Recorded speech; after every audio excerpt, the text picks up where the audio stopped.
ഇനി കളമശ്ശേരിയിലേക്കാണ്. അവിടെ ഒരു ഇൻഡോർ സ്റ്റേഡിയത്തിന്റെ ശോചനീയാവസ്ഥ എന്ത് എന്നത് പരിശോധിക്കാം.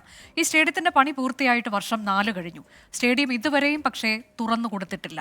കോടികൾ മുടക്കി നിർമ്മിച്ച സ്റ്റേഡിയത്തിൽ മുനിസിപ്പാലിറ്റി ഇപ്പോൾ മാലിന്യമെടുക്കുന്നതിനുള്ള ബക്കറ്റുകൾ കൂട്ടിയിട്ടിരിക്കുകയാണ്.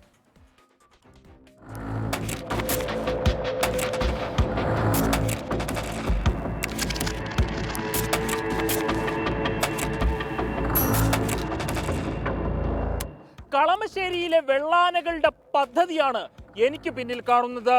4 കോടി രൂപയാണ് കാട് പിടിച്ചു കിടക്കുന്നത്. 40 രൂപയുടെ പ്രയോജനം പോലും ജനങ്ങൾക്കുണ്ടായിട്ടില്ല. 9 വർഷം മുൻപ് അന്നത്തെ മുഖ്യമന്ത്രിയായിരുന്ന ഉമ്മൻചാണ്ടി തറക്കല്ലിട്ടതാണ്. അതിനു മുൻപ് കുട്ടികൾ കാൽപന്ത് കളിച്ചിരുന്ന മൈതാനമായിരുന്നു ഇവിടം. ഇപ്പോൾ കാൽപന്തുമില്ല, മത്സരവുമില്ല.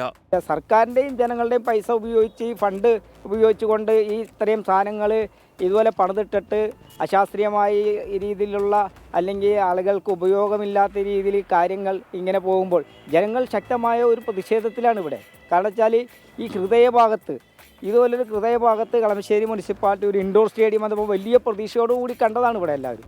ഭൂരിഭാഗം പണിയും പൂർത്തിയായിട്ട് 4 വർഷം പിന്നിട്ടിരിക്കുന്നു. ആധുനിക സജ്ജീകരണങ്ങൾ എല്ലാമുണ്ട്. പക്ഷേ ജനങ്ങളെ ഈ പടിക്കകത്ത് കയറ്റില്ലെന്ന പിടിവാശിയാണ് അധികാരികൾക്ക്. ഈ പറഞ്ഞിങ്ങനെ പോണതല്ലാണ്ട് വേറൊന്നും നമ്മളാരും കാണുന്നില്ല ഇതിൽ. പക്ഷേ ഇത് പൊതുജനങ്ങൾക്ക് ഇത്രയും കോടിക്കണക്കിന് രൂപ ചെലവാക്കിയിട്ടും നമുക്കാർക്കും ഒരു ഉപകാരമില്ലാത്ത രീതിയിൽ കിടക്കുകയാണെന്ന് മാത്രം. ചില പ്രാദേശിക നേതാക്കളുടെ വ്യക്തി താല്പര്യങ്ങളാണ് സ്റ്റേഡിയം ഈ ഗതിയിലാവാൻ കാരണമെന്നും ആരോപണമുണ്ട്. ഈ നഗരസഭയിൽ UDF പോലും ഒരു കിക്ക് ബേക്കർ ഉണ്ട്. ഈ കിക്ക് ബേക്കറാണ് ഇത്. എൻ്റെ കൂടി അഭിപ്രായമല്ല, ഈ പ്രദേശത്തുള്ള ആൾക്കാരുടെ മുഴുവൻ കൂടി ഉള്ള ഒരു അഭിപ്രായമാണ്. ഈ കിക്ക് ബേക്കർ എന്ന് ചെയർമാനായി വരും അന്നേ ഇത് ഉദ്ഘാടനം ചെയ്യൂ എന്നാണ് രഹസ്യമായ ഇതാണ് നടക്കുന്നത്. സ്ഥലം MLAയും മന്ത്രിയുമായ P. രാജീവ് ഇവിടം സന്ദർശിച്ചിരുന്നു. സ്വിമ്മിംഗ് പൂൾ വേണമെന്നും കുട്ടികൾക്ക് കളിക്കാനുള്ള പാർക്ക് വേണമെന്നും അഭിപ്രായമുയർന്നു. എന്നിട്ടും നടപടിയൊന്നും ഉണ്ടായില്ല. മെസ്സി കേരളത്തിലെത്തുമോ, പന്ത് തട്ടുമോ എന്നൊക്കെയാണ് നമ്മുടെ കായിക വകുപ്പിന്റെ ഇപ്പോഴത്തെ ചർച്ചകൾ. എന്തുകൊണ്ടാണ് അത്തരത്തിലൊരു താരം നമ്മുടെ നാട്ടിൽ നിന്നുണ്ടാകാത്തത്? അതിന്റെ ഉത്തരമാണ് ഇത്തരത്തിൽ അടഞ്ഞുകിടക്കുന്ന ഒട്ടനവധി സ്റ്റേഡിയങ്ങൾ. VS രാഹുലിനൊപ്പം അമൽ സുരേന്ദ്രൻ, 24 കൊച്ചി. നിർമ്മാണത്തിന്റെ ഭൂരിഭാഗവും പൂർത്തിയായി 4 വർഷം കഴിഞ്ഞിരിക്കുന്നു. പക്ഷേ അത് തുറന്നു നൽകില്ല എന്നൊരു പിടിവാശി അധികൃതർക്കുണ്ട്. ഇതാണ് നാട്ടുകാർ പറയുന്നത്. മന്ത്രിയും MLAയും കളക്ടറും ഒക്കെ പലവട്ടം സ്ഥലം സന്ദർശിച്ചു. ഉദ്ഘാടനം ഉറപ്പ് നൽകിയതാണ്. എങ്കിലും ഉദ്ഘാടനം നീണ്ടുപോകുന്നു എന്നുള്ളതാണ്. അമൽ സുരേന്ദ്രൻ വിവരങ്ങളുമായി. അമൽ, കുട്ടികൾക്ക് പന്ത് തട്ടാനൊക്കെ അവർ ഉപയോഗിച്ചിരുന്ന ഒരു മൈതാനത്ത് ഇങ്ങനെ ഒരു കെട്ടിടം പണിതിട്ടിട്ട്, സ്റ്റേഡിയം പണിതിട്ടിട്ട് ഇത് ആർക്കും പ്രയോജനമില്ലാതെ മാറാല പിടിച്ച് കിടക്കുകയാണ്. എന്ത് സാങ്കേതികത്വമാണ് ഇവർ പറയുന്നത് അധികൃതർ?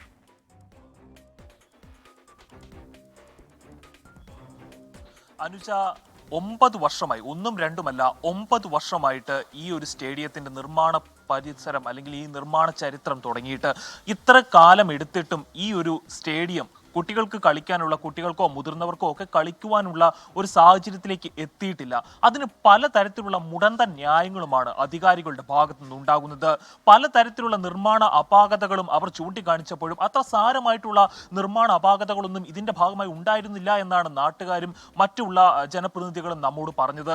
ഏതാണ്ട് ഇതിന് ഒരു പ്രതിബന്ധമായിട്ട് നിന്ന് ഏറ്റവും പ്രധാനപ്പെട്ട കാര്യം എന്ന് പറയുന്നത് വാട്ടർ കണക്ഷന്റെയും അല്ലെങ്കിൽ വൈദ്യുതി കണക്ഷന്റെയും ഒരു അപര്യാപ്തതയായിരുന്നു. ഇപ്പോൾ അതും തയ്യാറായിട്ടുണ്ട്.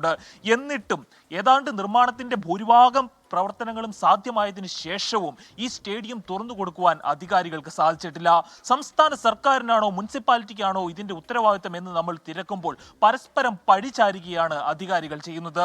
ഈ ഒരു സ്റ്റേഡിയത്തിലായിരുന്നു കുട്ടികൾ, ഈ പരിസരത്തുണ്ടായിരുന്ന കുട്ടികളെല്ലാം കളിച്ചുകൊണ്ടിരുന്നത്. ഇതൊരു ജനവാസ മേഖലയാണ്. കളമശ്ശേരിയുടെ ഹൃദയഭാഗത്തായാണ് ഈ സ്റ്റേഡിയം നിലനിൽക്കുന്നത്. ഇൻഡോർ സ്റ്റേഡിയം എന്ന് പറയുമ്പോൾ തന്നെ സർവ്വ രീതിയിലുമുള്ള എല്ലാ തരത്തിലുമുള്ള സജ്ജീകരണങ്ങളോടും കൂടിയ പ്രവർത്തിക്കുന്ന ഈ സ്റ്റേഡിയത്തിനുള്ളിൽ വോളിബോളും ഷട്ടിലും കളിക്കുവാനുള്ള സൗകര്യങ്ങൾ ഒരുക്കിയിട്ടുണ്ട്. അതോടൊപ്പം തന്നെ ഈ ഒരു കളിസ്ഥലത്ത് സ്വിമ്മിംഗ് പൂൾ നടത്തണം, അല്ലെങ്കിൽ പാർക്ക്, കുട്ടികൾക്ക് കളിക്കുവാനുള്ള പാർക്ക് ഉണ്ടാകണം എന്ന ആവശ്യം ജനപ്രതിനിധികൾ, പ്രത്യേകിച്ചും മന്ത്രി അടക്കം ഇവിടെ സന്ദർശിച്ചപ്പോൾ ഇവിടെ ഉണ്ടായിരുന്ന ആളുകൾ അറിയിച്ചതാണ്. എന്നിട്ടും അതിനുമേൽ യാതൊരു തരത്തിലുള്ള നടപടിയും ഇത്ര നാളായിട്ടും സംഭവിച്ചിട്ടില്ല. ഇപ്പോൾ നമ്മോടൊപ്പം ഇവിടെ പ്രദേശവാസിയായിട്ടുള്ള ഒരാൾ തന്നെ ചേരുന്നുണ്ട്. ചേട്ടാ, എന്തുകൊണ്ടാണ് ഈ സ്റ്റേഡിയം ഇങ്ങനെ മുടങ്ങിക്കിടക്കുന്നതാണ് തോന്നുന്നത്? ഇതിപ്പോൾ കുറേ വർഷങ്ങളായിട്ടെന്ന് വെച്ചാൽ 2016 മുഖ്യമന്ത്രി ഉമ്മൻചാണ്ടി കല്ലിട്ട സ്റ്റേഡിയമാണ്. അത് ഇവിടുത്തെ ജനങ്ങളുടെ, അപ്പോൾ അങ്ങനെ ഒരു സ്റ്റേഡിയം ഇവിടെ വന്നപ്പോൾ വലിയ പ്രതീക്ഷ ഈ നാട്ടിലുള്ള ആളുകൾക്ക് എല്ലാവർക്കും ഉണ്ടായി. അപ്പോൾ അങ്ങനെ നമ്മുടെ കുട്ടികൾക്കൊക്കെ കായികമായി, അതുപോലെ തന്നെ ഇവിടെ അടുത്തുള്ളവർക്കൊക്കെ നടക്കാനും ഇരിക്കുവാനും ഉള്ളൊരു സ്വാതന്ത്ര്യം, നല്ലൊരു അന്തരീക്ഷം ഉണ്ടാവുമെന്ന് വലിയ പ്രതീക്ഷയോടുകൂടി കണ്ടിരുന്ന ഈ സ്റ്റേഡിയം ഇപ്പോൾ വളരെ ദുരൂഹമായ ദുരിതാവസ്ഥയിൽ ആണ് നിൽക്കുന്നത്.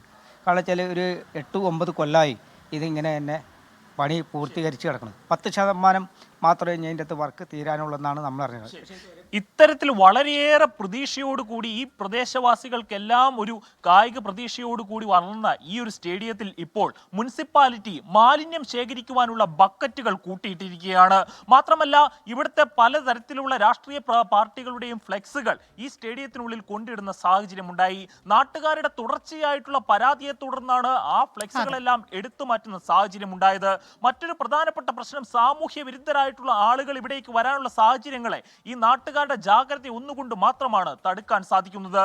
ഇപ്പോൾ ഇവർക്ക് ഏറ്റവും അത്യാവശ്യമായി പറയുന്ന ഒരു കാര്യം എന്താണെന്ന് വെച്ചാൽ എത്രയും പെട്ടെന്ന് തന്നെ ഈ സ്റ്റേഡിയം ജനങ്ങൾക്ക് വേണ്ടി എത്രയും പെട്ടെന്ന് ഈ സ്റ്റേഡിയം തുറന്നു കൊടുക്കണം. കുട്ടികളെ ഓർത്തെങ്കിലും നഗരസഭയും സർക്കാരും പരസ്പരം പഴിചാരൽ അവസാനിപ്പിക്കണം. ഇവിടെ നിന്നൊരു മന്ത്രിയുണ്ട്, അദ്ദേഹത്തിന്റെയും അടിയന്തര ശ്രദ്ധ പതിയേണ്ടുന്ന ഒരു വിഷയമാണിത്.